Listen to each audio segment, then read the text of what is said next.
sizzling summers, they bring us endless joy. But let's be honest, when summer turns up the heat, our gardens feel the burn. I'm about to drop some super cool tips that will not only help your plants survive the heat, but thrive. And it's all about being water-wise. Is your soil drying up faster than the Sahara Desert? Save your plants and water by adding polymers to planting holes. They act like a sponge that retains water in the root zone for when your plants need a drink. Also perfect for containers and hanging baskets, which dry out faster. So boost the soil with some bone meal when planting. Healthy soil locks in moisture for longer and keeps roots healthy. And healthy roots absorb more nutrients, which means healthy plants.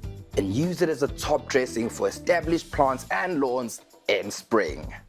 And finally, the gardening buzzword, mulch. It's like a cozy blanket for soil. A layer of leaves, dried grass clippings, or even compost shields the soil from the heat, keeping it cool and moist by eliminating evaporation and suppressing weeds.